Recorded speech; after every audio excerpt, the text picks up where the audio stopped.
Hello, in this video I want to show you how you can come up with a final design drawing for your controller. Previously you should have made a model which you could then hold and get a feel for and then identify improvements you want to make. Now I said strengths were the joystick locations. I said the strength was the size was approximately right and the shape was quite ergonomic. However, I found that the button positions needed to be located a bit further in and the bumpers could come further round. Now I took that experience and then sketched my final design based on those improvements. Now what you're going to do then is something called an orthographic drawing, which shows you different views. So if I took an example of an existing controller, this would be the front view, so I might have that sketched on the page. And then with an orthographic drawing, what you also have is the side view, and that would be over here in this location.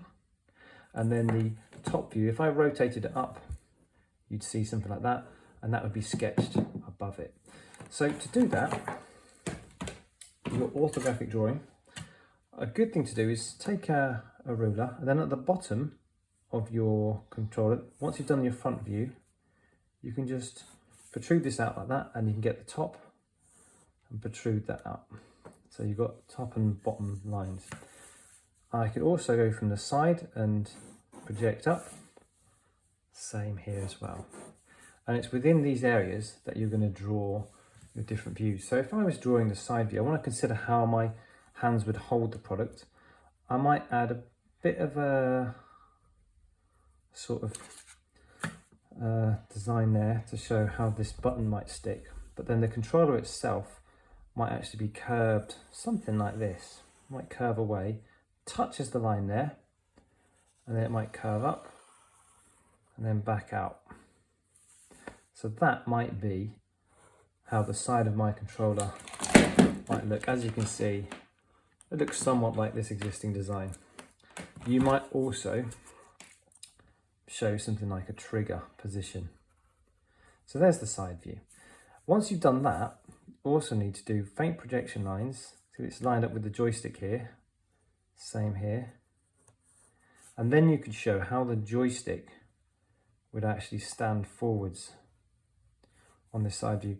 Same for these buttons. If I did faint projection lines here, you can show how the buttons would stand out on the surface. You might not see all of them, but gives you an idea. So there you go, that's the side view. In terms of the top view, if I use this existing controller, you can see how that sort of might look. What I would do is I'll get some faint projection lines here and here. This is lined up with my joystick, so I know roughly where my joysticks would be located. And some of these buttons as well.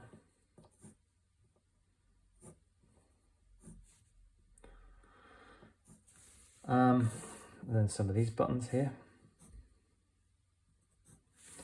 And what I would then do is sort of draw how I envisage, and this is going to be a long straight line here, the top of my controller might look. It's going to come out to approximately here and go like that. I'm going to do a straight section again, and about this point go out and again and round. So that's how the top might look. Don't forget I need to include my shoulder buttons, which go here. So this lines up with that. This shoulder button lines up with that. And then I can just add things like the joystick, again, sticking out, using these projection lines to help me identify where that would go. So you'll end up with your front view based on improvements on your modelling, the end view here lined up with these faint projection lines, and then the top view again with faint projection lines, and then you can just finish it off showing where the buttons would actually stick out. Okay, so give that a go and let's see what you come up with. Best of luck.